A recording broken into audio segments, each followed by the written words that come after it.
we are entering the Safi River area. Rivers and watering holes are really important for animals in the forest.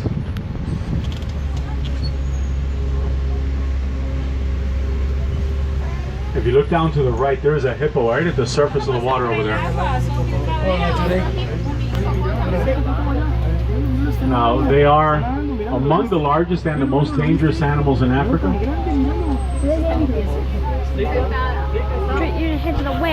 Full-grown male can weigh over 5,000 pounds.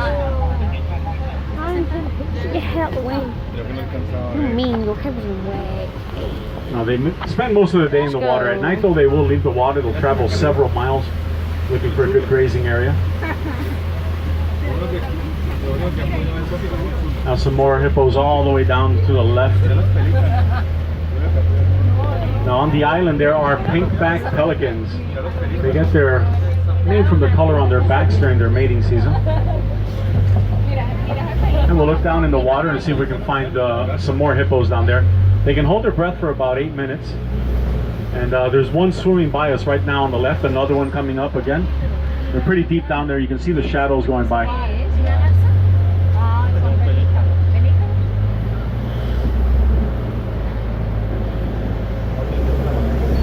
Now, they're not really great swimmers. They kind of run or walk underwater, but it does work for them. They move very well.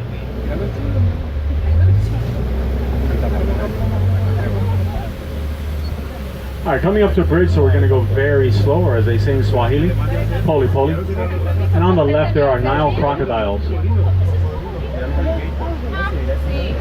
Now, they're found all over sub-Saharan Africa. And they can get to about 16 or 20 feet. Now, in the wild, they'll live about 40 years. In captivity, about twice that long. We did that before in the Charlie Hippo. We're going to change ecosystems here. We're going to move into the Serengeti grassland.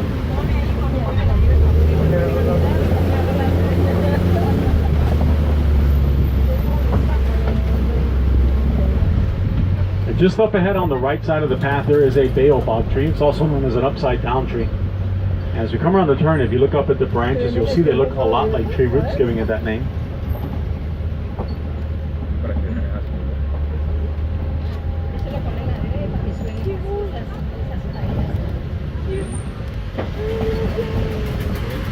Here we go. All right, we are entering the savannah now. And this is home to some of the most famous animals in Africa, the giraffes, the zebras, the cheetahs. Ooh, the zebra. And the animals here shape the landscape quite a bit.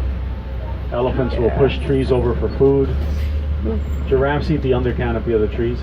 And then grazing animals come around. They keep the grass nicely trimmed.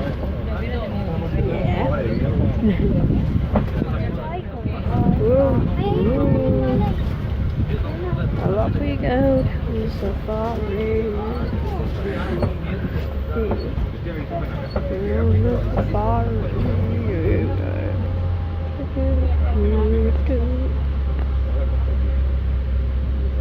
Or keep looking around. You never know what's behind some of these tall grasses or trees.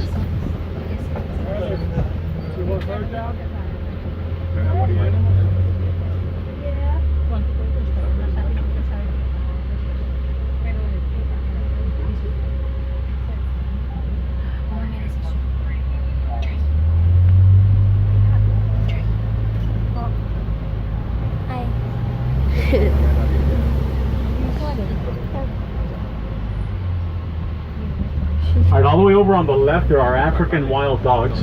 They're also known as painted dogs. You can see them laying down all the way by that rock wall back there. Now those markings, there's a couple of them right here in this grotto.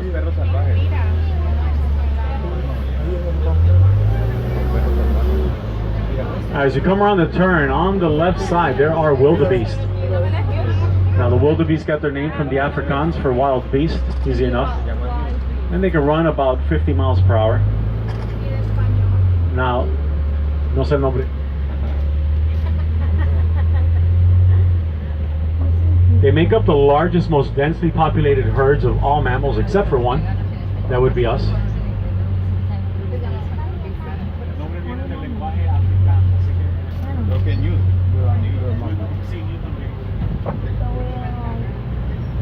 All right, on the left side, actually all around us, these earth mounds are termite mounds.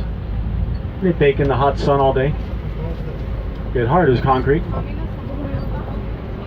Elephants use them as a scratching post. And once they've worn down enough, like the one on the right, other animals can climb up there. They can see if their predators are coming around, or their prey, depending on what they are.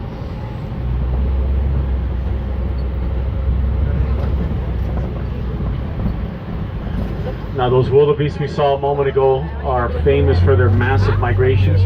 Migrations do happen all around the world. You go out in your own backyard or around your neighborhood, you might see birds or butterflies that have migrated there. Maybe not as impressive as wildebeest, but still kind of interesting. And the savanna is kind of like a super highway for those migrations. Millions of animals migrate through it every year. All right, over on the right there are some springbok with the dark stripe and the white bellies. We'll see if we can see them a little bit better as we come around the side. Excuse me, the side. Right in front of us, there is a Patterson's eland. It's going to be on our left side in a moment. Now that is the largest of the antelope. That's a female. The male eland is about twice that size. They're about 2,000 pounds. At that size, they can still jump about 8,000 feet. 8 feet up in the air. All right, on the right, more of the springbok. On the left, these are Ankoli cattle. We'll stop here for a moment. The horns on the Ankoli cattle look really heavy. They're a lot lighter than they seem, though. They're made out of a honeycomb material inside. Please remain seated. Thank you. The springbok, they get their name because when they're alarmed, they start springing around. Now they can jump about 10 feet up in the air. It's called pronking. Really cool to watch them do that. Those springbok can also run about 50 to 60 miles per hour. They are one of the fastest land animals in Africa.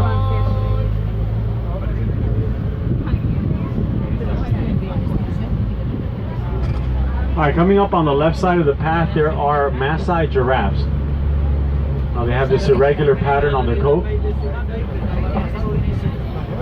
They're the tallest animals. They can get up to about 20 feet in height.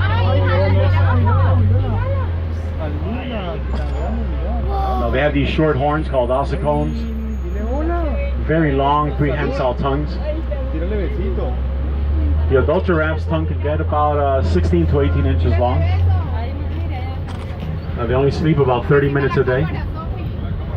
Usually 5-10 minutes at a time.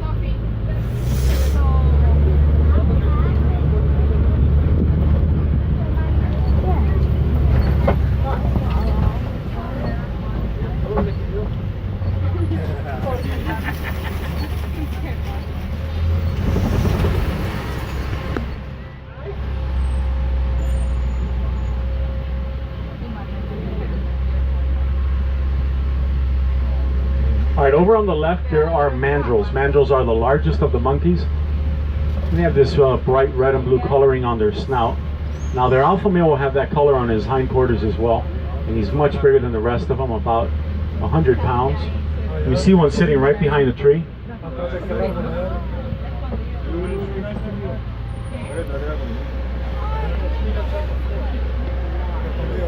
They do a pretty good job of hiding in the bushes and the trees.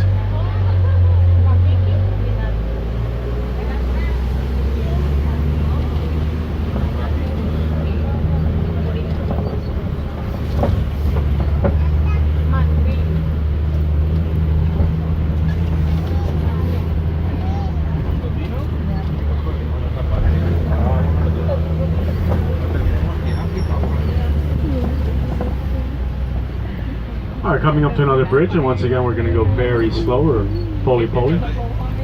This one does look like it's seen better days, so poly-poly is a good way to go.